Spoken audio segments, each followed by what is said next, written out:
qu'on annule d'abord nos titres et que nous repartions sur de bonnes bases et qui a déjà enlevé lui-même d'abord son titre. C'est ça le renoncement. Et c'est ça qui, c'est ça qui amène, je vais dire, euh, un début de pardon. Quand tu montres la volonté de laisser ce à quoi tu es attaché, tu t'oublies, au fait. Tu t'oublies. C'est vrai. Tout Donc, le monde sait que c'est toi qui mérites. si je Tout le monde sait comprends que bien c'est toi qui dois ce faire. que vous êtes en train de Mais à un développer moment là, donné, pour que le problème soit réglé, tu dis, bon, ce que vous êtes en train de voilà, dire, pour dire je clair, laisse. je voudrais que vous alliez plus clair. Pour dire clair, c'est que vous demandez, là, nous avons deux chefs mondiaux, précisément deux, Oui, officiellement reconnus, oui, qui d'ailleurs font partie du Sacré Collège, nous le savons tous. bien sûr. Renoncer, vous voulez que quelqu'un d'entre les deux renonce à son titre de chef mondial, juste pour porter ce sacrifice à l'unité derrière laquelle l'Église court depuis 40 ans, c'est ça?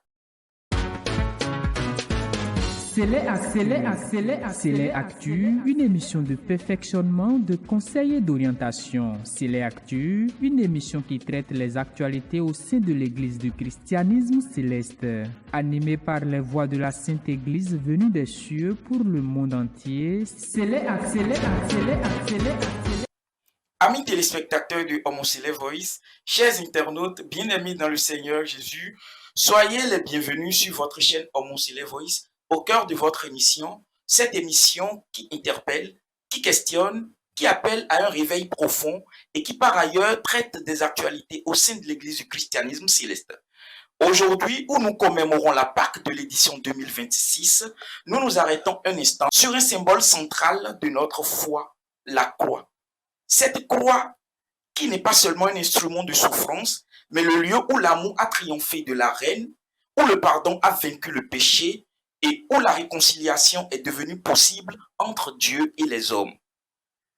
Mais une question essentielle se pose à nous. Si la croix est le fondement de notre foi, pourquoi sommes-nous toujours divisés? Pourquoi sommes-nous encore divisés? Pourquoi l'Église de Dieu, appelée à être une, demeure-t-elle toujours fragmentée?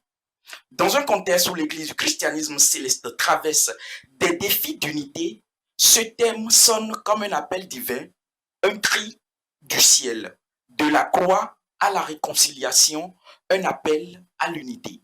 Au cours de cette émission, avec deux invités ici sur le plateau, qui auront le temps d'ici là de se présenter à vous, nous allons explorer ensemble les voies du pardon, les exigences de la réconciliation et les clés pour bâtir une église forte, unie et fidèle à sa mission.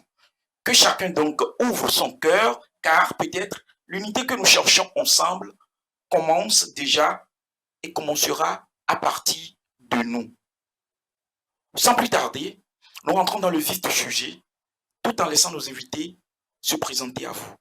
Devancier à ma droite, va vous présenter aux téléspectateurs, s'il vous plaît. Alléluia, amis téléspectateurs et internautes de Homo Voice. Je suis Thierry Oussou, archange, assistant leader de la paroisse Il est offert Tankwe Parana. Devancier à ma gauche, va vous présenter aux téléspectateurs, s'il vous plaît. Alléluia, bien-aimés téléspectateurs et fans de Homo Voice. Je suis votre bien-aimé frère, le vénérable seigneur leader Thomas Dossou.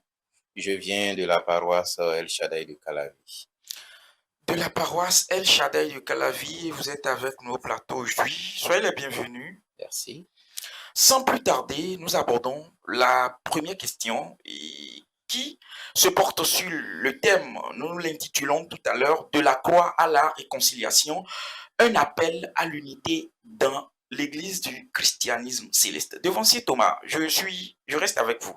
Dites-nous, pourquoi un instant où nous venons de crier, chanter, louer Dieu pour l'entrée triomphale de Jésus à Jérusalem, un instant du coup, il est porté à la croix?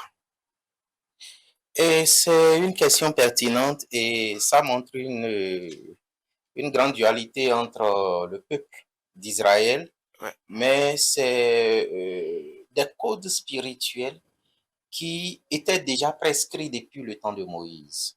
Je donne un simple exemple. Ok. Lorsque vous êtes en difficulté, en grave difficulté, en danger de mort, et que vous arrivez à trouver le secours, si on vous demandait d'apporter un agneau, un mouton ou en fait une rançon qui va servir à remplacer votre vie, dès que vous trouvez la rançon, vous êtes très heureux. Tout à fait. Donc vous êtes en liesse. Et après, qu'est-ce que vous faites? Vous jetez en pâture cette rançon-là. Et c'est ce qui s'est passé entre la rameau et la Pâque. Le peuple était en liesse pour accueillir Jésus-Christ à Jérusalem. Pourquoi?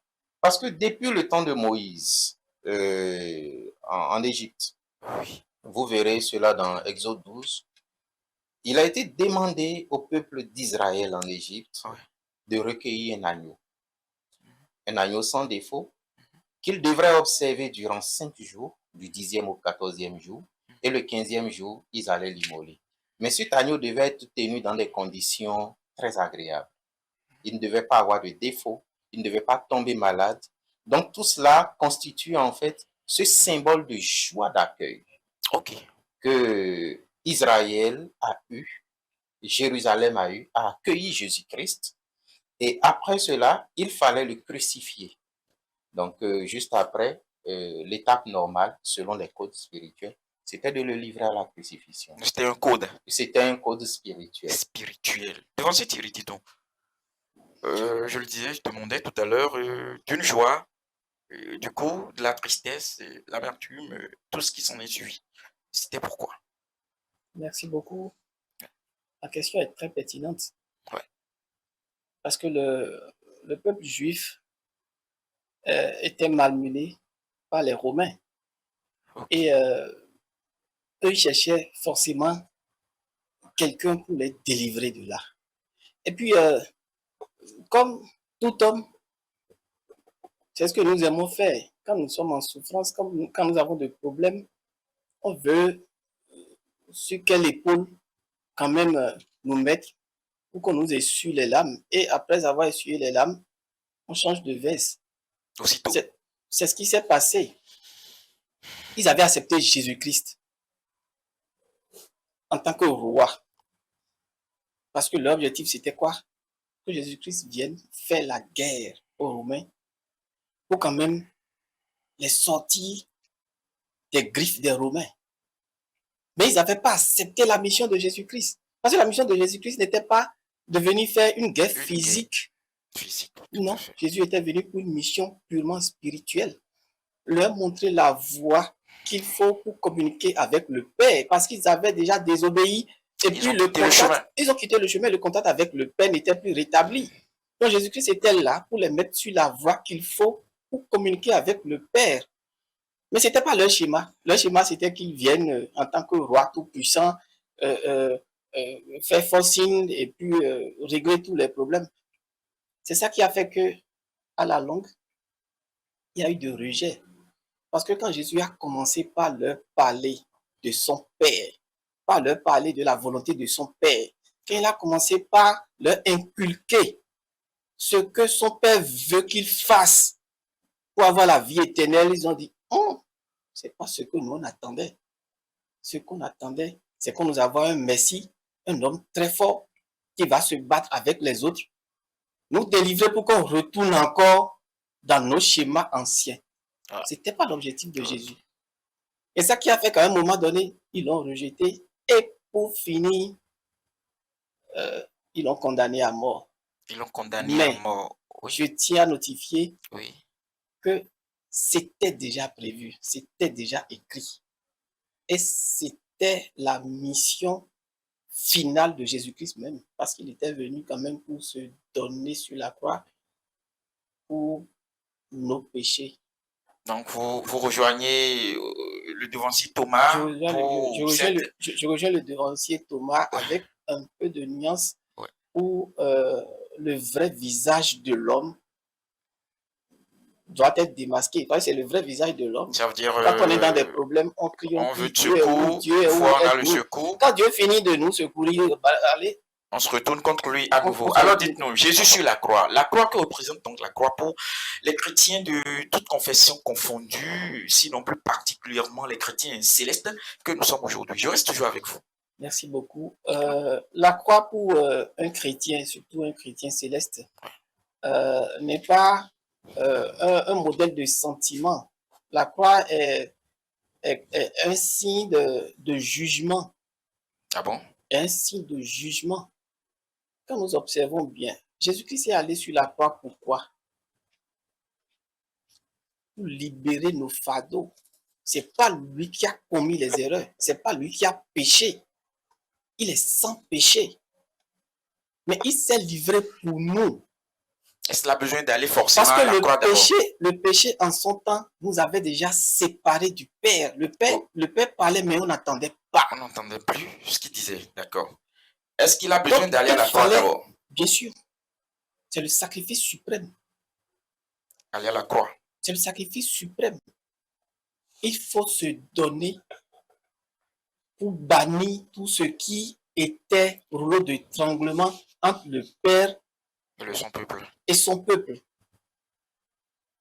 Réunit maintenant le Père et son peuple pour que l'amour revienne.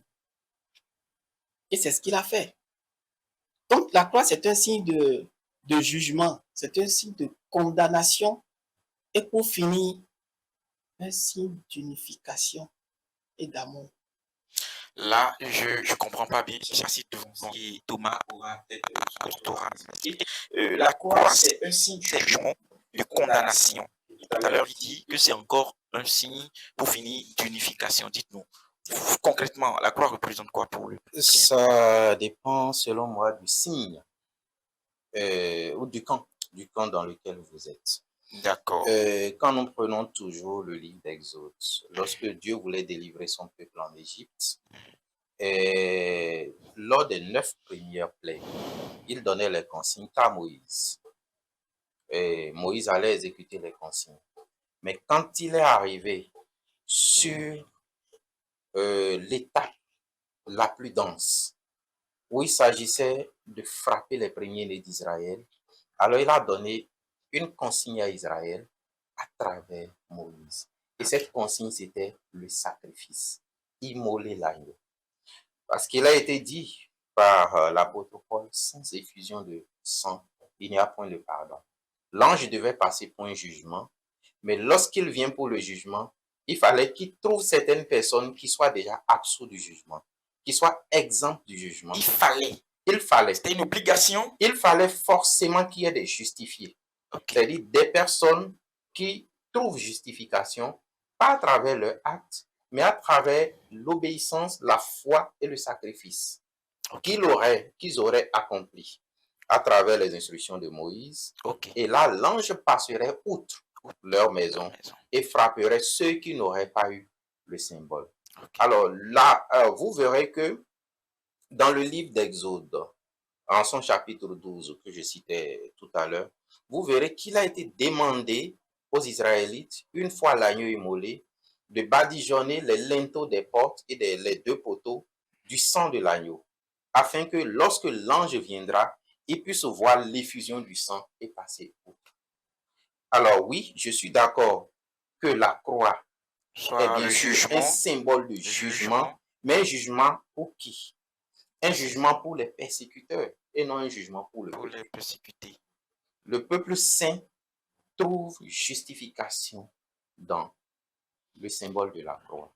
Mais le persécuteur trouve le jugement dans la croix. Et c'est pourquoi l'apôtre Paul nous dit également que Jésus-Christ a livré en spectacle les dominations, les autorités, en triomphant d'elles par la croix. Donc, je suis bien sûr d'accord avec lui. Que la croix soit symbole de jugement pour les ténèbres. Pour les ténèbres. Et de réconciliation, pour finir, je disais, pour les justifier. Pour les justifier. Je voudrais compléter quelque chose à ce niveau. Oui, bien sûr. L'Éternel travaille avec des signes. Le Père Céleste travaille avec des signes. Et la croix représente un très grand symbole. Un très grand symbole en ce sens que partout se trouve la croix. ce lieu devient un hôtel. Partout où se trouve la La croix, croix, ce lieu devient un hôtel. Ok. Partout où se trouve la croix, ce lieu devient un hôtel. Ah bon? Oui. Il y a des dimensions d'hôtel. Il y a des dimensions d'hôtel. Mais déjà, à travers cette croix, le signe du Père, le signe de cette rédemption est déjà en ce lieu à travers le symbole de la croix. Ok, maintenant, je reste toujours avec vous, parlant de la croix. Oui. En quoi la croix, la mort de Jésus sur la croix, est-elle un symbole, je vais dire, sinon un modèle de réconciliation? Ça, je crois que l'apôtre Paul nous l'a assez explicité dans beaucoup de passages bibliques. En disant? Par exemple, je crois dans le livre de deuxième chapitre de Corinthiens, en son deuxième livre des Corinthiens, en son chapitre 5, je crois à partir du verset 18, il disait quoi? Il disait que le Christ nous a réconciliés à travers la croix. Il nous a réconciliés avec le Père et nous a accordé le pardon du Père. Je crois que pour être plus explicite, on pourra le lire. On peut essayer de le lire rapidement. Oui, je le Corinthiens souhaite. 5, 18. Je le souhaite bien. C'est le verset 18 de la deuxième épître de Paul aux Corinthiens. De Paul aux Corinthiens. Le chapitre 5. Chapitre 5. Voilà. Voilà. Il dit, et tout cela vient de Dieu, qui nous a réconciliés avec lui par Christ et qui nous a donné le ministère de la réconciliation. Car Dieu était en Christ, réconciliant le monde avec lui-même, en n'imputant point aux hommes leurs offenses, et il a mis en nous la parole de la réconciliation. Donc, quand on lit jusqu'en bas, on voit que c'est par le sang du Christ, par la croix du Christ, que la réconciliation est venue entre le Père et sa création. Donc, il fallait forcément la croix du séjour pour que cette réconciliation soit effective. Alors, devancier Thierry, je ne sais pas si vous avez un complément. Hein. Oui, je pense que le devancier a tout. Il a comblé vos attentes pour le contenu qu'il a donné. Alors, je reste toujours avec vous. Dites-nous, est-ce la division dans l'église du christianisme céleste là, si on se penche sur ce qui se passe dans l'église du christianisme céleste, est-ce en contradiction avec le message de la croix? Bien sûr. Je ne sais pas si vous comprenez ma question. Bien sûr. Donc, si la division au sein de l'église du christianisme céleste est en contradiction avec le message de la croix. Bien sûr. Alors, pourquoi? Bien sûr, si la crucifixion de Jésus-Christ est pour unir le peuple de Dieu avec Dieu, et que la désunion vient s'installer, c'est que c'est carrément à l'antipode de ce qui doit être. Parce qu'il nous a dit que c'est dans l'union qu'il agit. Il nous a bien dit, c'est dans l'union qu'il agit. Que Dieu disait que dans l'union, lui, il agit. Bien sûr. Ça veut dire, voilà l'église du christianisme céleste qui est en division, qui n'est pas en union. Dieu n'agit pas. Le Seigneur Jésus-Christ, à son départ, disait à ses apôtres, restez en union, restez en communion. Jean 14, 15. Aimez-vous les uns les autres, c'est en cela que tous sauront que vous êtes mes disciples. Restez en communion d'esprit. Restez en union. Et je vous rendrai visite. Et quand vous observez, le Seigneur Jésus-Christ était revenu en esprit les voir. Ils étaient ensemble, en train de partager la parole de Dieu. Si nous enseignons ce qu'il faut aux gens et que nous ne la pratiquons pas, c'est que nous sommes à l'antipode de ce qui est dit sur la croix. Ce que vous expliquez, je suis d'accord. D'accord? Mais voilà une église qui est venue des cieux et qui est, si je dois me tenir à ce que vous me servez, qui est carrément à l'antipode du message de la croix. Ce n'est pas l'église qui est à l'antipode. Ah, d'accord. C'est pas l'église du christianisme céleste qui est à l'antipode. Oui, dites-moi alors. C'est le comportement de certaines personnes qui est à l'antipode. L'Église ne peut pas être à l'antipode. Alors, quand je suis Non. en L'église, je ne suis pas un l'église. instant, si je ne suis pas en communion avec mon frère, les certaines personnes dont vous parlez là, c'est forcément quelqu'un ou certainement un groupe de personnes qui est en division, en séparation d'après ce que vous dites là, de ses frères ou pas? Bien sûr. Alors, si déjà vous notez ça comme ça voudra dire qu'il n'y a pas d'union. Et s'il n'y a pas d'union, ça voudra dire que c'est la division. Et vous dites que c'est carrément en antipode du message de la croix. C'est à l'antipode du message de la croix. Ce qui est clair et vrai. Parce que le message de la croix est venu nous unir. Le message de la croix n'est pas venu pour nous diviser. Alors d'accord, devancier Thomas, dites-nous, le message de la croix est venu nous unir, pas pour nous diviser. Comment comprenez-vous l'état actuel de l'unité au sein de l'Église du christianisme? C'est assez compliqué. C'est compliqué. Très compliqué, je Plus dirais. compliqué que le message? Bien sûr, que la plus croix compliqué que elle-même? le message. Non, je dirais pas plus que la croix. Alors dites-moi. C'est vrai que la croix n'est pas compliquée. C'est pas La compliqué? croix est d'une simplicité extraordinaire. Ah bon? Oui. Si c'était pas compliqué, La croix n'est pas compliquée. Christ même, dans sa marche, disait à ses disciples, ou nous disait, je vais dire, si quelqu'un veut me suivre, qu'il porte sa croix. Il n'a pas dit de venir porter lui sa croix avec lui. Elle est difficile, certes, mais elle n'est pas compliquée. Ah, d'accord. C'est là la nuance. Elle est difficile. C'est là la nuance. Alors, il faudrait que nous comprenions une chose. Lorsque vous prenez le livre d'Exode, vous verrez que la sortie d'Égypte, lors de la sortie d'Égypte d'Israël, oui. Israël a été qualifié de l'armée de l'Éternel. Tout à fait. Et on a dit Israël sorti avec toute son armée. Aujourd'hui, nous avons également l'Église céleste rangée en rang de bataille comme une armée. Et c'est pourquoi Papa Oshofa même a insisté sur le fait que nous puissions nous appeler par les grades dans la Sainte Église unie des cieux, un peu à l'image de ce qui se passe dans les corps armés, puisque nous sommes l'armée céleste œuvrant sur la terre. Tout à fait. Exactement. Alors, qu'est-ce qui se passe? Pourquoi une armée sur la terre? Nous sommes une armée sur la terre parce qu'il y a combat. Nous sommes en guerre. Et nous sommes en guerre jusqu'à la fin des temps. Les ténèbres et la lumière sont en guerre. L'Église du Christ céleste symbolise la lumière, et la plus rayonnante d'ailleurs actuellement.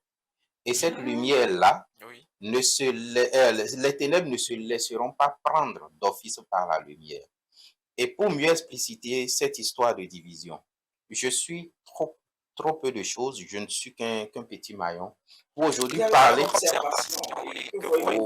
Oui, l'Église de demain, c'est pour vous, c'est pour nous, c'est pour la voilà. jeunesse. Alors, comment vous comprenez? Vous avez votre opinion, votre observation. Exactement. Dites-nous juste ce que vous comprenez, comment vous comprenez ce qui se passe dans l'Église aujourd'hui. Et j'y vais en ce moment. Okay. Je voudrais aller plus loin. Du vivant de Papa Oshofa, notre père et le dévancier de la Côte d'Ivoire. Papa Idiemou Blaise Jacob, merci pour le rappel, avait eu un songe. Il a eu un songe où il a vu le diable, Lucifer même venu s'asseoir à l'hôtel Ivoire, le plus prestigieux hôtel de la Côte d'Ivoire en ce temps, où les démons venaient deux à deux lui rendre compte du carnage qu'il s'aimait dans chaque congrégation religieuse. Et là, il y a deux démons qui étaient venus dans le songe pour rendre compte du carnage qu'ils auraient eu à s'aimer dans la Sainte Église venue des cieux. Okay. Mais curieusement, ils étaient bouche bée, plantés devant le diable, ne pouvant ouvrir la bouche. Et le diable leur a dit, mais je vous ai envoyé chez les célestes là, qu'est-ce qui s'est passé? Donnez-moi le résultat. Et ils ont dit, ben, ils sont dans une lumière inaccessible. Nous n'avons même pas pu franchir leur portail, tellement ils sont puissants. Okay. Et là, l'assemblée des ténèbres a commencé à se demander, mais comment allons-nous faire pour vaincre? Et dans le comment allons-nous faire pour vaincre, il y a un suppôt qui a levé son doigt. Parmi les démons, il y a un démon qui a levé son doigt, qui a dit, je sais bien comment le faire. Et là, Lucifer lui donne la parole, donc Satan ou je ne sais qui, lui donne la parole pour lui demander, mais comment est-ce que nous allons y parvenir? Déroule-nous ton plan. Il a dit, mais puisqu'ils sont si puissants, retournons les uns contre les autres. Nous n'avons pas à nous battre forcément contre eux.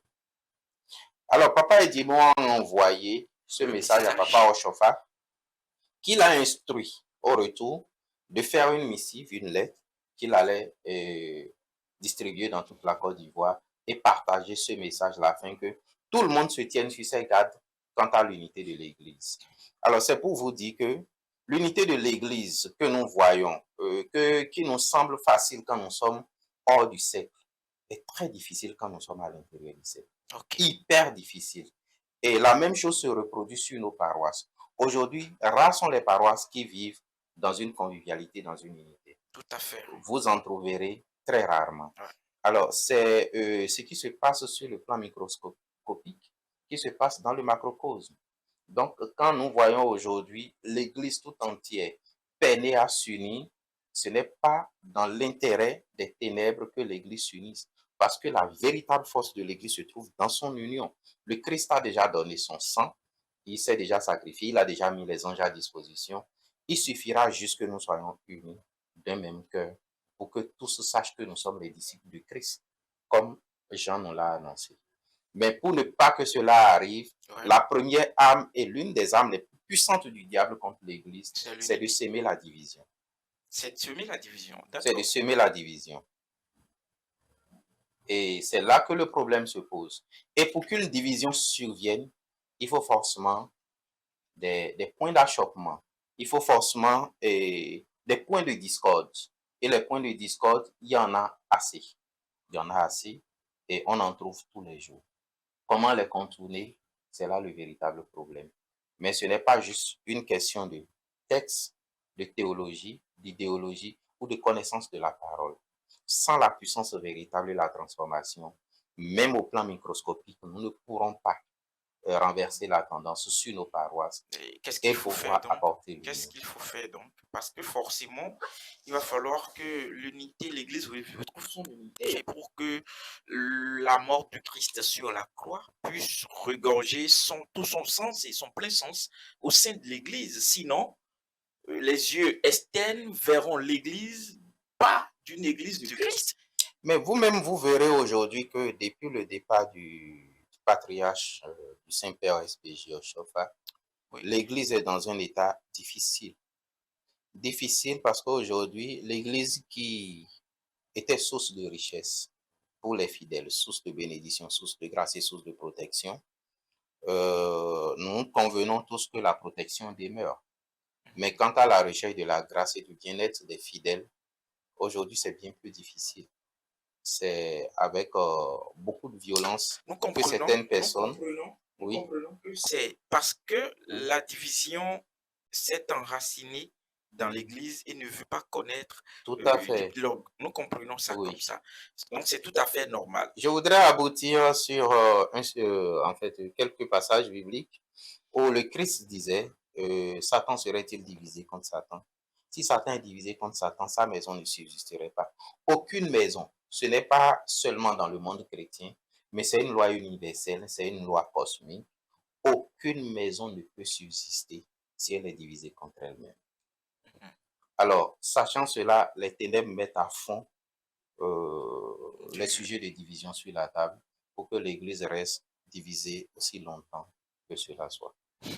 Les ténèbres renforcent les prétextes, les alibis pour que l'Église demeure dans la division. Devancier Thierry, voilà un peu ce que le devancier Thomas a apporté quant à ce qu'il comprend de l'unité, de l'état actuel de l'unité dans l'Église du christianisme céleste. Nous sommes à terme de la première partie déjà, mais avant de prendre congé des téléspectateurs, je voudrais que vous me donniez votre opinion de ce que vous comprenez de l'état actuel, l'état que nous vivons actuellement quant à la division au sein de l'Église du christianisme céleste ou quant à l'unité dans l'Église. Je pense que le devancier a déjà dit tout ce qu'il faut. Ça fait la deuxième fois le devancier a dit ce qu'il faut. Oui, il a dit, il a dit ce qu'il faut parce que, bon, oui, effectivement, quand tu es à l'extérieur, c'est un peu facile, quand même de voir les choses d'une façon donnée. Mais, comme la Bible est notre boussole, on doit toujours faire référence à la Bible. D'accord? La Bible nous enseigne dans 1 Corinthiens 1,10 qu'il n'y ait point de division parmi nous. Quoi qu'en soit la force de... Si, au fait, si à chaque fois nous devons parler et dire Satan choisit de faire, ça veut dire que Satan est supérieur à nous, Satan est supérieur à Dieu. Mais non! C'est ça, merci. C'est ce Satan que n'est je pas voulais. supérieur à Dieu, je suis désolé. C'est ce que je veux savoir. C'est l'ego de l'homme. De l'homme. Merci. Les œuvres de la chair. C'est ce qui nous amène là. C'est que la chair a dépassé l'esprit, c'est tout. C'est pas autre chose. Ne donnons pas la gloire à Satan. Satan est qui? Si nous donnons la gloire à Satan, finalement, c'est qu'on n'a plus notre place. Si vous permettez. Et c'est Parce ce que que, quoi? oui, Parce que les œuvres des ténèbres, c'est ce que je demandais tout à l'heure quand je peux finir. Oui, Oui, allez-y. Les œuvres des ténèbres ne peuvent pas trouver de solution si entre nous, il n'y a pas de clivage. Ouais. On dit chez nous, quand le mur n'est pas divisé, le lézard ne peut quand même pas trouver. C'est pas possible. Nous sommes d'accord avec ça. Mais vous savez, Si nous bannissons les œuvres de la chair, de vous avoir. comme notre boussole nous l'a dit, je pense qu'on va s'en sortir. Chers frères en Christ, de vous à moi, même nos cantiques le disent. Agunwelo jete, Christ y a yon et agunwe jete. L'Église céleste est descendue. Ouais. Le Christ a appelé le pécheur à lui. Le Christ a appelé le pécheur pour faire quoi? Pour le laver afin de l'amener au Père. La chrétienté est un processus. Et c'est un processus dont le couronnement devrait devenir l'image de Christ en nous. Alors, il y a plusieurs étapes. La division en question fait partie du processus. Non, bien ça? je parle du fidèle. Je parle du fidèle céleste. D'accord. Alors, sans grands étonnements, vous avez appris qu'il y a des pasteurs émérites qui ont sombré dans la débauche. Pas parce qu'ils ne connaissent pas l'écriture. Pas parce qu'ils étaient en proie à la débauche. Mais ils ont été surpris par le péché, par l'adultère, par la débauche, par l'amour de l'argent, je dirais pas l'amour de l'argent, mais des faits qui ont corroboré avec l'amour de l'argent. Qui sont des œuvres de la chair. Qui sont les œuvres de la chair. Mais quand Christ nous appelle, il y a un cheminement que nous devons suivre afin de pouvoir laisser progressivement. C'est progressif en fait. Afin de laisser progressivement ces œuvres de la chair derrière nous. Je vais vous expliquer comment la chose se passe. Oui, c'est un modèle pyramidal. Et dans ce modèle pyramidal, il y a beaucoup de choses qui dépendent de la tête. Lorsque vous avez quelqu'un à la tête d'une congrégation, d'une église, qui a déjà atteint un niveau très élevé en matière de transformation à l'image de Christ, lui, il reçoit beaucoup de coups et il amortit les chocs pour que la congrégation puisse résister à tous les chocs du mal. C'est bien ce qui se passe. Maintenant, lorsque le patriarche lui-même était vivant, nous avons vu qu'il a lutté contre vents et marées pour maintenir l'Église dans l'unité et on ne dira pas qu'il n'y a pas eu en son temps des idées ou des projets de division. Mais tout cela a été dissous par le Saint-Esprit grâce à l'autorité qu'il incarnait et grâce à la puissance du Saint-Esprit qui était incarnée en lui. Alors aujourd'hui, comme vous le savez, il y a beaucoup de prophéties qui parlent d'une venue d'un loin, d'un fils qui aura une hauteur spirituelle pour pouvoir drainer l'Église dans cette ligne d'unité. Oui. Alors, tant que nous n'avons pas cette personne... Il vous reste 30 secondes. Oui. Tant que nous n'avons pas cette personne qui pourra se positionner pour véritablement drainer l'Église, il faudra que toutes les composantes qui sont là puissent d'abord chercher la croissance intérieure afin de régner sur le mal. Il a été dit à Caïn, le mal est couché à ta porte, mais toi domine sur lui. Nous sommes dans un monde où nous luttons contre les ténèbres et c'est progressivement de domination en domination que nous prenons notre règne. Ce qui est sûr, nous n'avons pas assez de temps pour aborder cette question que vous développez parce que c'est pertinent. mais dans le même temps, il y a beaucoup à dire là-dessus. Nous Merci. sommes à thème de cette première partie. Amis téléspectateurs, chers internautes, bien-aimés dans le Seigneur Jésus, quels sont ces enseignements que nous tirons de la croix en matière de la réconciliation et du pardon? Voilà la question qui va nous ramener tout à l'heure, juste après ceci. Bienvenue au magazine artistique Mag-Art. Mag-Art est un magazine artistique de Homocele Voice. Mag-Art est une émission culturelle et de divertissement. Mag-Art est un recueil qui vous dévoile et promeut les professionnels des métiers d'art. Mag-Art, ce magazine qui s'ouvre vers les mondes artistiques et vous plonge dans l'art. Mag-Art, C'est musique, mode gastronomie. et cinéma. Restez Restez branchés. Mag-Art, Mag-Art, c'est tout de suite. Amis téléspectateurs, chers internautes, bien-aimés dans le Seigneur Jésus-Christ, nous restons toujours avec vous et pour la question qui nous amenait tout à l'heure, c'était quel enseignement tirons-nous de la croix en matière de réconciliation, je vais dire, et du pardon. Nous sommes avec le devancier Thierry. Dites-nous, devancier Thierry. Merci beaucoup. La leçon que nous devons tirer, c'est que déjà, le pardon est obligatoire. Le pardon est obligatoire. C'est une obligation. C'est une obligation, ce n'est pas une option. C'est une obligation. Ce n'est pas une option. Ce n'est pas une option, c'est une obligation. Quand nous observons bien tout le passage de notre Seigneur Jésus-Christ, parce que nous nous appelons chrétiens. Chrétien, c'est quoi? C'est celui-là qui marche dans les pas du Seigneur Jésus-Christ.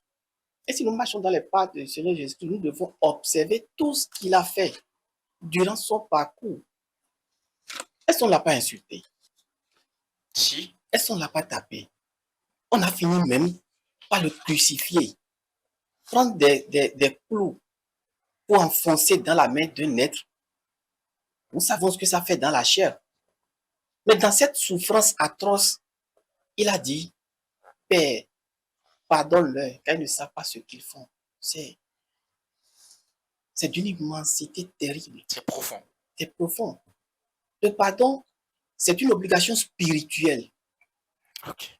C'est à cause de ça même, dans la prière du Seigneur, c'est dit clairement, pardonne-nous nos offenses comme nous pardonnons à ceux qui... Ça veut dire quoi?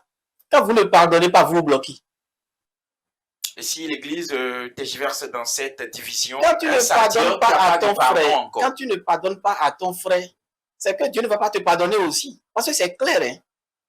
Pardonne-nous nos offenses, comme nous pardonnons à ceux qui nous ont offensés. Ça veut dire quoi? Ça veut dire que ce n'est pas une option pour toi, c'est une obligation pour toi. Si tu ne le fais pas, c'est que de l'autre côté Tu aussi, n'en bénéficieras pas. tu n'en bénéficieras rien. Le Père aussi ne va pas te pardonner parce que toi-même, tu es un pécheur.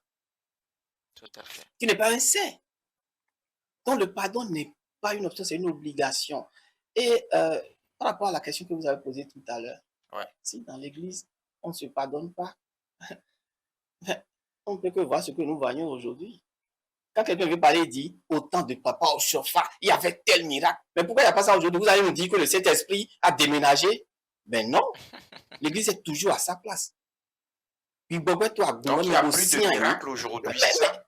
Il y a des miracles. Il y a de miracles, mais pas Non. comme avant. Pas Il comme y a avant. de miracles, mais pas comme avant. Raison pour laquelle, quand les gens veulent parler, ils disent au temps de papa, au temps de Non, papa. mais si Tout vous... comme si, si tout vous, comme tout si à l'heure, dans la l'esprit qui première agissait au temps de papa n'existe plus n'existe plus. aujourd'hui. Mais vous avez dit Non. tout à l'heure, dans la première partie, que c'est pas l'Église qui est divisée, que c'est les hommes qui ont connu cette division que nous vivons là. Alors, si l'Église n'est pas divisée, Pas analogie, on dit l'Église est divisée parce que ce sont des hommes qui forment l'Église. Sinon, s'il faut dire la vérité, Ouais. l'Église est toujours à sa place. si l'Église est à sa place, vous me L'Église rejoignez. du christianisme céleste, il y a Laissez-moi pas finir. celui-là Si qui peut- l'Église est à sa place, vous venez de dire tout à l'heure que les miracles au temps de papa au chauffard, alors que l'Église n'a pas changé, ou bien l'Église a changé, elle a-t-elle changé? L'Église n'a pas Sinon, changé. alors Et pourquoi ces miracles? l'Esprit Saint n'a pas Est-ce changé. à cause de la division que les miracles dont vous parlez, parce que vous avez reconnu que ces miracles existent, mais pas comme Mais pas comme avant. Alors, Parce dites-moi. que quoi? Ben, Dieu a dit que c'est dans l'union qu'il agit. Mais là où il y a la division, vous voulez qu'il agisse comment? C'est vrai, il va faire, mais pas comme ça doit l'être. Raison pour laquelle vous irez sur certaines paroisses où les gens sont grands devanciers avec des toges pas possibles, mais ils prient, il n'y a rien. Il prie, il n'y a rien. Mais vous allez sur des paroisses, des petites paroisses où le petit, il est là, il n'est même pas des hauteurs. Mais quand il prie sur l'eau, et vous prenez, vous avez parce que quoi? Quand il n'y a pas de clivage, il n'y a pas de rien, il n'y a pas de... Le petit en question dont vous parlez, il est toujours dans l'église. Bien La sûr. même. Bien sûr. C'est ça, hein? Bien sûr. Mais lui, il prie sur l'eau et ça marche. Bien sûr. Les enseignements que vous tirez de la croix en matière de réconciliation. Premièrement, laissez-moi faire une petite nuance. Une petite Pour cette nuance, avant de revenir à la question. Non, c'est toujours dans la question. On ne peut pas parler de réconciliation dans la maison de Dieu. Puisqu'on en parle. Au niveau de la croix, On parle de la croix, oui. Quand on parle de la croix, oui. La croix a apporté la réconciliation entre l'homme et Dieu, entre la création et son créateur. Ouais. C'est là que se trouve la réconciliation par le truchement de la croix. Mais pour le fidèle qui est déjà dans la maison, on parle simplement de pardon. Non mais... Alors, on peut continuer. Non, c'est pour dire qu'on a été déjà très loin. Très loin, merci. C'est pour dire qu'on a été déjà très loin. D'accord, c'est mieux que vous soyez avec moi ici. Ou on parlera simplement de pardon dans la maison de Dieu, oui. Parce que la maison de Dieu n'est pas censée être divisée. Donc la croix ne nous apporte pas une réconciliation à l'intérieur de la maison de Dieu. La croix ne se réconcilie pas avec elle-même. La croix réconcilie deux bords qui n'étaient pas. Alors, cette nuance, elle est faite. Maintenant, quels sont ces enseignements que vous tirez de la croix que nous vivons actuellement et que nous commémorons? Quels sont ces enseignements que vous tirez en matière de pardon et de réconciliation? C'est important, je veux que vous me le partagiez. Bien. Je vais aller un peu plus en profondeur. Notre frère ici présent a déjà abordé des aspects très importants. Okay. Mais l'Église du Christ Céleste nous a apporté une grâce sur grâce qu'il ne faudrait pas que nous ignorions. La grâce sur grâce, c'est quoi? C'est-à-dire, par la croix, nous pouvons tuer les œuvres de la chair qui sont en nous et ressembler davantage à Christ. Parce que la crucifixion de Jésus sur la croix, son premier rôle et son rôle le plus important, c'est de nous rendre semblables à Christ. Au-delà des miracles, au-delà des prodiges, au-delà du bien-être humain, c'est de nous rendre semblables à Christ. Alors, comment est-ce que nous allons faire pour devenir semblables à Christ? Par l'œuvre de la croix de Christ. Et beaucoup beaucoup de dispositions ont été données à l'Église du Christ Céleste pour faciliter ce chemin à chaque fidèle. Maintenant, si un fidèle n'emprunte pas ce chemin, on le retrouvera 10 à 15 ans plus tard, toujours dans ses enfantillages, dans les guerres, dans les querelles, dans la haine, dans la médisance, ainsi de suite. Comment faire pour que cette grâce qui nous a été mise à disposition puisse nous servir de levier pour nous ascensionner vers Christ? Alors, nous avons par exemple les cultes de vendredi à Zongomé, que nous négligeons le plus souvent, que beaucoup de fidèles négligent, alors que c'est des cultes qui commémorent la crucifixion de la chair sur la croix, où le fidèle qui se sait coléré, rancunier, peut venir spécifiquement faire cette demande à Zongomé et demander au Saint-Esprit d'ôter de lui ce péché-là qui ne lui permet pas de grandir en Christ. Et c'est là la grâce, la surgrâce que nous avons dans la Sainte Église des cieux et que beaucoup de fidèles refusent de pratiquer. Tout à fait.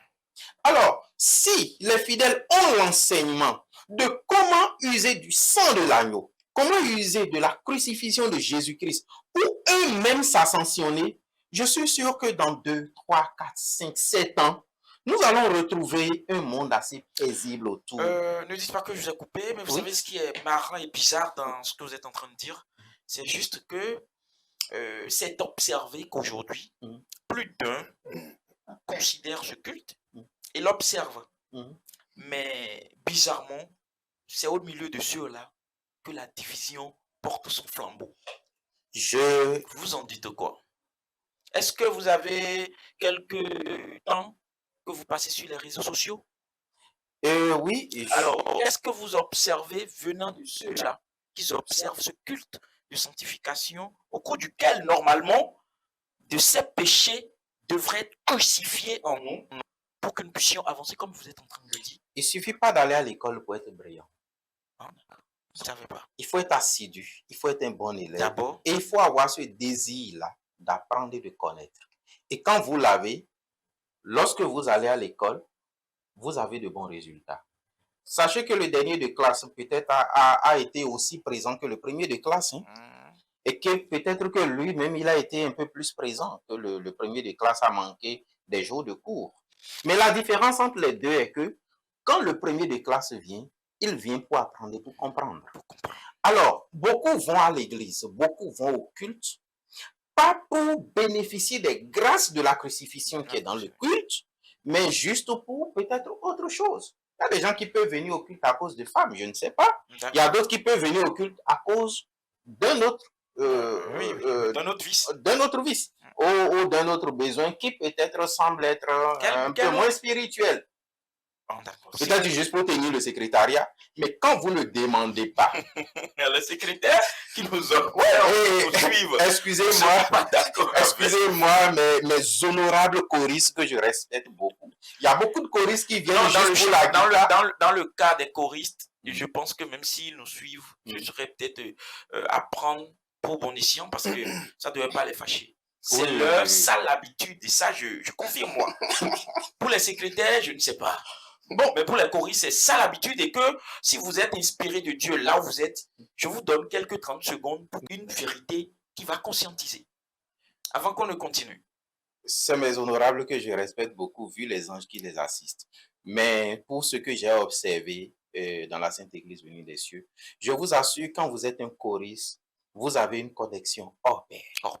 Vous avez des avantages spécifiques du fait des anges qui vous côtoient. J'ai eu des frères célestes, j'ai eu des gens, des personnes qui m'ont entouré, qui sont célestes et qui ont été assidus. Et j'ai vu comment, de façon extraordinaire, miraculeuse, le Seigneur les a élevés à des niveaux inimaginables. C'est-à-dire au-delà de leurs pensées. Mais j'ai vu comment ils pratiquaient leur sacerdoce de choriste. Voilà. Dans la soumission, dans l'obéissance, dans la prière et dans la révérence à Dieu. Maintenant, ce que je voudrais, puisque vous étiez en train de dire tout à l'heure que ces personnes qui viennent au culte, il ne suffit pas d'être présent à l'école pour être brillant. Oui. Et moi, je tag tout de suite les choristes qui viennent au culte, mais pas pour pratiquer ce que le contenu du culte enseigne. Et c'est en ce sens, moi, je voudrais que vous portiez une petite conscience à leur endroit. Très bien. Avant de pouvoir pratiquer le contenu du culte, il faudrait connaître la sacralité du culte. Voilà. Aujourd'hui, nous avons beaucoup de personnes qui ont désacralisé le culte et qui sont passées en profanateurs. Lorsque vous venez juste et que vous ne considérez pas l'autel, vous n'allez pas non plus considérer les dévanciers.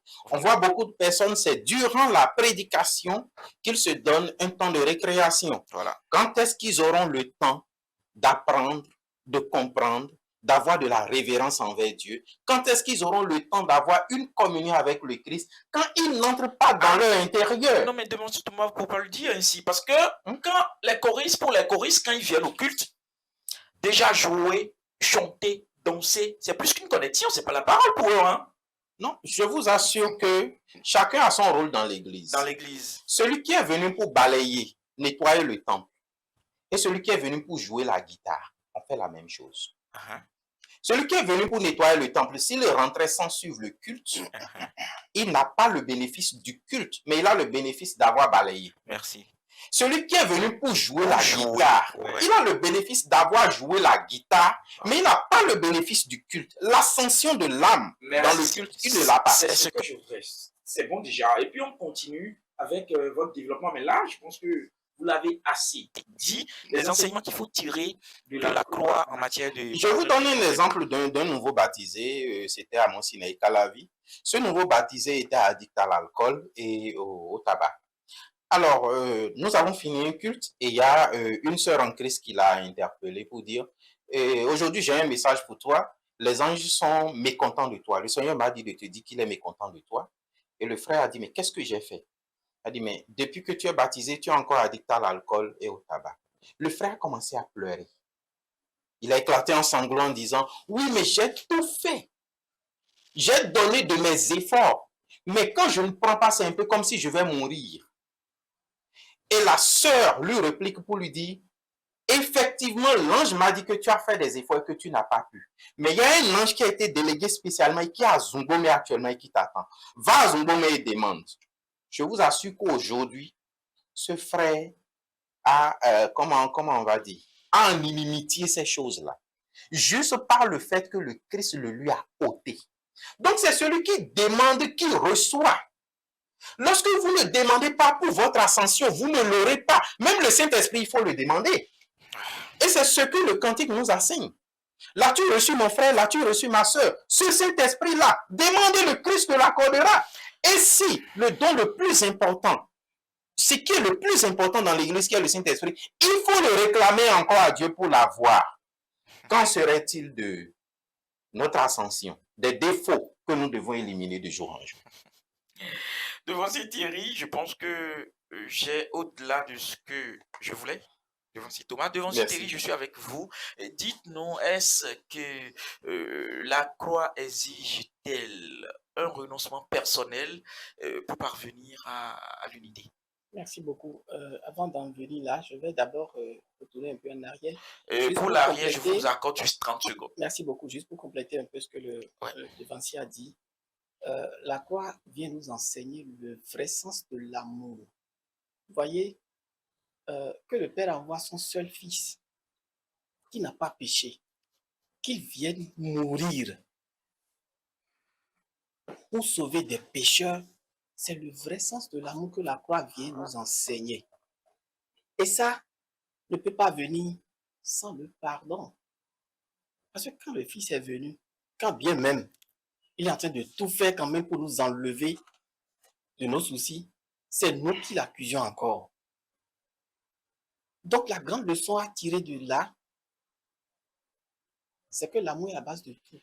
Et le pardon. Alors dites-nous, Dieu, la croix, cette croix dont vous parlez, Dieu est égal à l'amour, la croix nous enseigne l'amour et le pardon, et cette croix, exige-t-elle un renoncement personnel? C'est important parce que si vous nous éclaircissez ce point de la discussion, je pense que cet amour que la croix enseigne, nous saurons comment nous en approprier et préserver. Dites-nous, exige-t-elle un renoncement personnel? Bien sûr. Bien sûr. Et c'est même, je vais dire, un point très important. Dites-nous davantage. Qui veut me suivre doit porter sa croix. Sa croix, oui. Ici, nous parlons de l'unité. Porter sa croix, c'est quoi? Oui. Alors, porter sa croix, c'est quoi? C'est renoncer d'abord à soi-même. Oui. Ce que tu aimes faire, qui est un mauvais comportement, mais tu aimes trop ça, tu dois laisser ça. Ego, quand je ne suis pas là, ils ne vont pas le faire. Ils sont qui? Si ce n'est pas moi, c'est pas... Tu dois laisser ça. Mais depuis que les problèmes ont commencé, est-ce qu'on a déjà vu un pasteur ou, je vais dire, quel titre je vais prendre? Un suprême ou suprême dit, bon, pour que nous arrivions à nous entendre, moi je propose qu'on annule d'abord nos titres et que nous repartions sur de bonnes bases et qui a déjà enlevé lui-même d'abord son titre. C'est ça le renoncement. Et c'est ça qui, c'est ça qui amène, je vais dire, un début de pardon. Quand tu montres la volonté de laisser ce à quoi tu es attaché, tu t'oublies, au fait. Tu t'oublies. C'est vrai. Donc, tout le monde sait que c'est toi qui mérites. Si je comprends bien ce que vous êtes en train de dire, mais à un là. moment donné, pour que le problème soit réglé, tu dis, bon. Ce que vous êtes en train de dire, pour dire clair, je voudrais que vous alliez plus clair. Pour dire clair, c'est que vous demandez, là nous avons 2 chefs mondiaux, précisément 2, oui. Officiellement reconnus, oui. Qui d'ailleurs font partie du Sacré Collège, nous le savons tous. Bien sûr. Renoncer, vous voulez que quelqu'un d'entre les 2 renonce à son titre de chef mondial, juste pour porter ce sacrifice à l'unité? derrière laquelle l'Église court depuis 40 ans, c'est ça? Bon, qui est chef parmi les deux chefs? Ou qui est Si vous suprême? demandez Non, encore qui est chef, là, vous ne non. parlez plus de renoncement. Non, La non, personne non, peut être non, non, chef non, non, datant attendez. de longue date. Non, attendez. Vous allez me comprendre maintenant. D'accord. Qui est chef parmi les deux chefs? Ou qui est suprême ou suprême? Qui a déjà subi ce que Jésus-Christ a subi sur la croix et a quand même dit, Père, pardonne-leur, car ils ne savent pas ce qu'ils font. C'est juste pour dire quoi? Qu'est-ce qu'il y a déjà de si difficile que quelqu'un a subi, que la personne ne peut pas dire, bon, pour l'unité, pour l'union, moi, personnellement, je m'éclipse. Je ne dis pas forcément les deux têtes. Je pense que Je le parle de disant tous ceux ici, qui- je parle de tous celui-là ceux sera qui- encore plus grand Bien sûr, spirituellement. bien Parce que sûr. ce que vous dites, c'est profond. Hein. Bien sûr. C'est très profond. Bien sûr. Et je ne parle Est-ce pas que vous seulement, comprenez, monsieur Thomas? je ne parle pas Très seulement, bien, je ne mon parle pas Dieu. seulement des deux chefs. Je parle de tous ceux qui ont déjà à partir Non, de grade de vous suprême. n'allez pas parler de tous ceux-là. Parce que Oui, moi, je parle non. des deux chefs parce que, Attendez, vous savez. c'est pourquoi je le dis, je vais vous expliquer. On va Vous voyez? venir, mais là, n'allez pas en déroute de ce que vous êtes en train de dire. Ce que vous dites, c'est très pertinent. Oui. Si vous Parce me que laissez moi, parler, je vous suis allez très loin. comprendre. Oui, vous irez au bout. Mais déjà, vous avez commencé par parler de ça. Moi, j'ai été inspiré autrement. Et moi, ça me touche déjà là où je suis.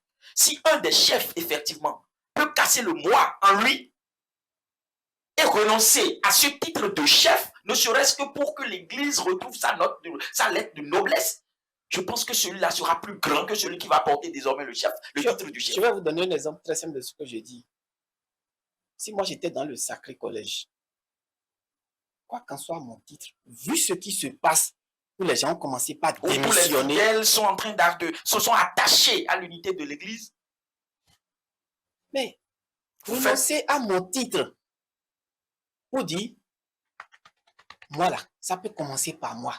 C'est ça. Et mettons la balle à terre. Merci. C'est maintenant vous êtes parti à bout, je trouve, hein, de ce que vous étiez en train de développer tout à l'heure. Devant si Thomas, dites-nous, la croix. Nous sommes en train de vivre la croix. Et on a commencé l'émission à partir de l'entrée triomphale de Jésus. La joie, les louanges, tous ces cris de rehaussement, de victoire portés à la croix. Ça a une influence sur le renoncement personnel afin que l'Église puisse porter, se retrouver dans son unité. Je n'ai pas. Vous n'avez pas cerné. Non. De l'entrée de Jésus, avec toutes ses joies, tout un peuple en liesse, et puis tout d'un coup, à la croix. D'accord? Est-ce que cet acte peut influencer le renoncement personnel au niveau de nos leaders afin que l'Église puisse retrouver sa lettre d'unité? Oh oui, bien sûr que normalement, s'inspirant du Christ, ça doit pouvoir porter le renoncement personnel à un niveau beaucoup plus élevé que ce que nous observons aujourd'hui en notre sein. Mais la question, à mon regard spirituel, n'est pas tout aussi simple que nous l'abordons. Parce que, ayant fait avec quelques personnes âgées, des dévanciers, j'ai reconnu en eux une très grande hauteur spirituelle et cet esprit de soif vraiment d'Okpaido. Jusque parfois, il faut que le jeu envale la chandelle. Ça veut dire que parfois, ils sont devant de très, très, très grands défis. C'est des défis parfois qui surpassent même le renoncement personnel. Je vous donne un simple exemple. Oui, allez-y. Et si aujourd'hui, mon frère Archange est d'un, c'est-à-dire il a une foule derrière lui et que moi aussi j'ai une foule derrière moi et que nous avons des enseignements quelque peu convergents mais divergents et que moi j'estime par exemple que les enseignements que je suis en train de donner sont les enseignements venus de Christ, venus de Papa Oshofa et qu'il faudra tenir en bride ces enseignements pour pérenniser l'héritage. Et que si demain, ma petite personne, si j'y renonce, et que lui prenait le lead, est-ce que ça ne va pas, en fait, balayer du revers de la main tout ce que j'ai fait par le passé, ou tout ce que l'Éternel a fait, ou la mission de gardien de la vérité qu'on m'a confiée, est-ce que je ne vais pas fuir cette mission-là? Alors, il y a ce volet-là. Sinon, si c'est juste pour renoncer au titre, C'est Thierry qui fait ou c'est l'Éternel qui fait? je Parce que Thierry est un instrument. Et Thierry peut partir à tout moment. Thierry est un instrument. C'est moi qui ai le monopole ici. Merci. Merci Thierry. Merci beaucoup. Si vous voulez, vous me soufflez la question et je la pose. On continue. Alors, le plus souvent, je vais vous dire, les coulisses en parlent beaucoup. Et c'est pas sur ce plateau que nous allons les dévoiler. Mais l'esprit de Et si on les dévoilait aussi sur le plateau, c'est pas il faut avoir des preuves pour les dévoiler. C'est des propos de coulisses. Mais quand même, nous avons entendu certaines choses qui quand même placent nos pères qui sont dans le Sacré Collège à une hauteur très honorable en matière du fauteuil du poste. Je crois que certains parmi eux ne veut pas garder forcément le poste depuis bien longtemps. Ce n'est pas le poste, ce n'est pas le titre de pasteur qui forcément est en train de maintenir la division. De maintenir la division, non. Ce n'est pas forcément ce titre. Il y a parfois d'autres aspects que les fidèles ne voient pas, que nous qui sommes hors du cercle, nous ne voyons pas. Mais ceux qui sont dans le cercle, et ceux qui les côtoient vous diront qu'ils ont une hauteur donnée. Et si ça ne tenait qu'aux postes ou aux avantages liés aux personnes, ils auraient déjà fait l'unité depuis longtemps. Alors, moi, depuis plus d'une dizaine d'années que je suis de près cette histoire de réconciliation qui avait déjà commencé et qui a eu je vais dire ces balbutiements bien avant que 2025 vienne donner une meilleure éclosion. Je vous dirais qu'il y a eu beaucoup de pas qui ont été posés et si ce ne tenait qu'à eux, il y aurait eu beaucoup de choses qui se seraient déjà passées. Dans beaucoup de pas si ça n'a pas abouti? Beaucoup de pas qui n'ont pas abouti. Ça n'a jamais abouti, vous parlez de beaucoup de pas. Il y a eu beaucoup de volonté. Il y a eu beaucoup de volonté. Une volonté va toujours à bout. Est-ce que vous êtes d'accord? Une volonté va toujours à bout. Lorsque Salomon voulait quitter le pouvoir, oui, dites-moi. C'est bien un prophète qui a pris son vêtement et qui l'a divisé par 12 et qui a remis 10 à une autre personne et qui a laissé 2 au fils de Salomon, Jéroboam et Roboam. Alors, les tentatives de réconciliation en ce moment, est-ce que les tentatives ont abouti? Qu'est-ce qui a fait diviser le peuple? Et qu'est-ce qui a permis qu'au temps de Roboam et Jéroboam, la division a été actée? N'est-ce pas un esprit qui a été insufflé au fils de Salomon pour ne pas écouter les vieux et pour écouter les jeunes? Qu'est-ce qui se passera sur la terre sans que l'Éternel n'en ait décidé? Et si l'Éternel, le chef de l'église du christianisme céleste, qui est Jésus-Christ, voulait mettre fin à cette division, je vous assure qu'une semaine aurait suffi pour mettre fin complètement à cette division. Devant Thierry, mais pourquoi ce qui est remarqué et observé, il est beaucoup plus difficile aux chrétiens de vivre une réconciliation alors que ce sont eux qui prônent la foi, qui prônent la croix? Merci beaucoup. Je tiens d'abord à notifier que je ne doute pas de la bonne foi des deux grands pasteurs, dirigeants de l'Église actuellement, ni du Sacré Collège, ni du CST. Je tiens d'abord à les féliciter parce que c'est pas facile. Hein. C'est pas facile. Être dans leur position, c'est très compliqué. Être dans leur position, c'est ça qui n'est pas facile? Ou bien l'effort qu'ils fournissent? Être dans la position dans laquelle ils sont actuellement par rapport à tout ce qui se passe. Oui, c'est pas facile. Je prie le bon Dieu de les aider quand même à ce qu'on ait un dénouement au plus vite. Ceci étant, on a vu un pape chez les catholiques qui a démissionné, bien sûr. Selon ce qu'il disait, parce que je ne suis pas dans leur truc, selon ce qu'il disait, c'est qu'on lui a imposé certaines choses qu'il ne voulait pas. Parce que ça ne va pas en droite ligne avec sa foi. Ouais. Qu'est-ce que je veux dire par là? Le renoncement n'est pas compliqué. Parce que le défenseur a dit tout à l'heure, quand on voit l'effectif qu'on a derrière, c'est même pour l'effectif là Il faut le faire. Il faut forcément, Pour être un modèle, un enseignement. si nous avons réellement envie de sauver, nous voulons sauver. Quand on veut sauver, attention. Christ, quand il a voulu sauver, il a renoncé à lui-même. Sauver, c'est bien ça. Hein? Vous permettez, le nom de l'église, c'est bien Soifouement d'Okpaido, n'est-ce pas? Soifouement d'Okpaido, c'est même, ça signifie que lorsque vous êtes dans vos pleins droits et qu'on vient vous provoquer, pour maintenir l'union et l'unité, c'est à vous de demander pardon. Encore à celui qui est en tort. Et Papa Ochofa a dit, c'est le nom de l'église. Papa Ochofa a encore dit autre chose aux dévanciers. Il leur a dit, à chaque fois que vous progressez, sachez que les fidèles vont vous jeter des fleurs, mais vous jeteront également des pierres. Mais quand vous progresserez beaucoup plus, il y aura beaucoup plus de pierres que de fleurs à mesure que vous progressez. Alors ça veut dire que les dévanciers qui sont les plus élevés recevront plus de pierres que ceux qui sont les moins élevés jusqu'en bas. Il en est ainsi.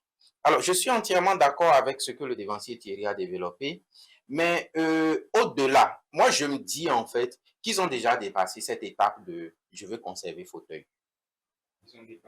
Oui, à considérer tout ce que j'ai entendu au travers des couloirs, les deux ont déjà dépassé cette étape de « je veux conserver fauteuil pastoral ». D'accord. Si on laisse le sacré collège, on descend dans le corps du Christ, on descend dans le peuple de Dieu lui-même. Oui. Alors, pensez-vous que l'unité peut se faire véritablement sans un esprit sans un esprit de réconciliation et de tolérance? Parce que ce qui s'observe sur les réseaux sociaux, vous comprenez carrément que même les fidèles, les simples, je veux dire, le peuple est prêt à se battre pour cette affaire d'unité, ne voulant pas que son leader laisse et que l'autre aussi, son leader laisse, finalement, ça s'embête, ça s'insulte, ça fait dégringoler la toile en rivalité, ne serait-ce qu'au nom de l'unité que aucun des deux camps ne veut avoir. Ça y va de la responsabilité de nos dirigeants. Toujours. Puisque c'est eux qui tiennent en fait le bâton de commandement en matière de l'enseignement et en matière de guidance du peuple. Et nous avons vu d'autres chefs qui ne sont pas des chefs religieux, mais qui ont pu tenir leur pays en union grâce à un esprit d'amour et de réconciliation. Et l'esprit d'amour et de réconciliation part de la tête jusqu'en bas. Et c'est ce qui se passe dans tout peuple. Quand un peuple sera uni, ça dépend beaucoup plus de ses dirigeants. Quand un dirigeant qui est un leader vénéré, adulé, se lève pour donner une directive, même quand cette directive ne va pas à son avantage, tous ceux qui l'apprécient et qui le vénèrent se plient à sa décision et se forcent à l'unité. D'accord. Et vous, Thierry? Oui. La base de toute chose, c'est l'amour. Vous êtes revenu dessus. Quand il y a l'amour, tout passe. Mais il ne peut pas avoir amour sans pardon. Vous êtes en train d'endesser qui? Le corps, le peuple ou les leaders? Tout le corps du Christ. Tout le corps du Christ. Tout le corps du Christ. Parce qu'aujourd'hui, ce n'est pas seulement les leaders. Vous voyez, quand vous allez sur les différentes plateformes et vous suivez les débats que les gens font, il y en a qui prennent position, qui jugent. Donc, je vais dire, le pardon a déserté le forum. Actuellement, c'est compliqué. Il faut forcément qu'on revienne à la source, le pardon. À la source, nous y sommes toujours allés. Oui. Mais le résultat qu'on observe d'autres, ça répond toujours pas à ce que ça devrait sortir. Alors, nous sommes à thème de cette émission, amis téléspectateurs. C'est dommage, vraiment dommage que des fils appelés fils de Dieu s'unissent. Ce que nous observons, ça ne concorde toujours pas avec ce qui devait être, parce que quand nous appelons fils de Dieu, il est important que nous soyons debout, un exemple pour ceux qui ne se réclament pas de Dieu. Et c'est dommage. Nous sommes à thème de notre émission, nous sommes vraiment à thème. L'instant passé avec vous, amis téléspectateurs, chers internautes, chers amis dans le Seigneur Jésus-Christ, est à son terme. Mais bien avant, si notre foi considère vraiment le sacrifice à la croix? Peut-on parler de réconciliation sans que les négociations ne se portent sur le juste milieu, sur le sacrifice de chaque partie? Devancier Thomas, c'est en 30 secondes rapidement. Qui veut suivre Christ doit consentir au sacrifice. Et en Christ, c'est la loi de la semence et de la moisson. Ce que vous n'avez pas semé en Christ, vous ne pouvez pas le moissonner. Et qu'est-ce que je dis par là? Quand vous semez votre honneur, vous en récoltez plus. Quand vous semez votre ego, quand vous semez, en fait, vous débarrassez de l'ego que vous en semez, vous en récoltez plus. Alors, dans tout ce qui est dit, il faudra forcément qu'il revenir à un juste milieu avec le maximum de sacrifices qu'on puisse faire pour la maison de Dieu. Votre avis, Devancier Thierry? Merci beaucoup. Je tiens à dire que, en tant que chrétien céleste, il faut que nous sachions que Dieu égale amour. Ne servons pas un Dieu que nous ne connaissons pas. Ok. Prenons le temps de connaître Dieu. Dieu égale amour. Dieu égale amour. Et là où nous sommes aujourd'hui, je voudrais quand même inviter tout un chacun de nous à méditer Jean 4, le verset 24 à 25. Nous n'avons plus trop de temps pour lire, sinon j'allais vous demander de lire Jean 4, Jean 4, verset 24 24 à à 25. 25. Amis téléspectateurs, Dieu prenez est le soin esprit et de ceux qui l'adorent. Dieu est esprit et ceux qui l'adorent doivent l'adorer en Je esprit reste toujours et avec en vous. vérité. En vérité, je reste toujours avec vous pour vos mots de fin. Vous regardez tout droit dans votre caméra, vos téléspectateurs vous y suivent et vous laissez vous en 30 secondes, s'il vous plaît. Merci beaucoup. Je voudrais quand même, pour finir, appeler tout le corps du Christ à s'unir avec lui-même. Tout le corps du Christ à s'unir avec lui-même par le pardon. Le pardon, quoi qu'en soit, ce qui fait mal, laissons passer. Pensons aux générations futures. Pensons à tous ceux qui sont derrière et qui ont envie d'adorer Christ comme nous aujourd'hui. Merci. Pensons à tous ceux qui sont derrière, qui ont envie d'adorer Christ comme nous aujourd'hui, tel que nous l'adorons. C'est bien, c'est ce que vous voulez dire. Devancier Thomas, tout droit dans votre caméra, vos téléspectateurs vous suivent et votre mot de fin.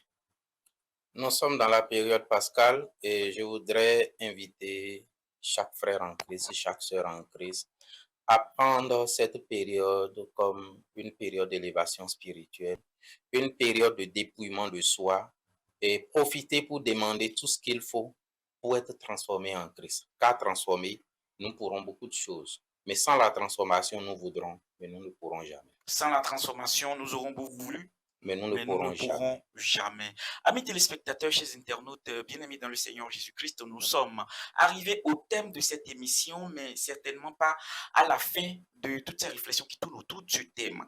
La croix nous a été donnée comme un signe d'amour, de pardon, comme nos deux invités l'ont signalé à plusieurs reprises, et de réconciliation également. Elle ne divise pas, elle rassemble. Elle ne condamne pas non plus, elle restaure. Ici, nous nous réclamons de la foi et de la croix.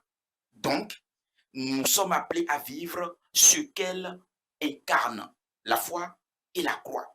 L'unité de l'Église n'est donc pas une option, comme les invités l'ont dit à plusieurs reprises toujours, n'est donc pas une option, c'est une mission, une responsabilité collective, mais aussi un engagement personnel, car une église unie commence toujours par des cœurs réconciliés. Aujourd'hui, plus que jamais, Dieu attend de son peuple un pas, un geste et une décision, celle de pardonner, de tendre la main, de répartir ce qui a été brisé et un clin d'œil à nos pères au sommet de l'église, tout fragment inclus.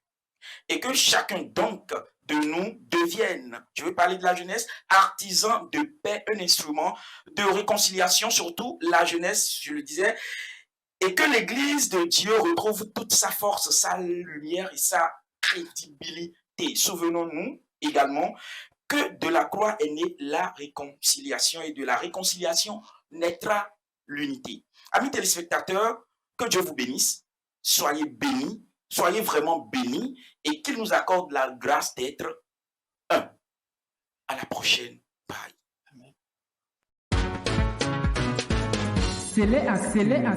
C'est Actu, une émission de perfectionnement, de conseil et d'orientation. C'est Actu, une émission qui traite les actualités au sein de l'Église du christianisme céleste. Animée par les voix de la Sainte Église venue des cieux pour le monde entier. C'est Actu.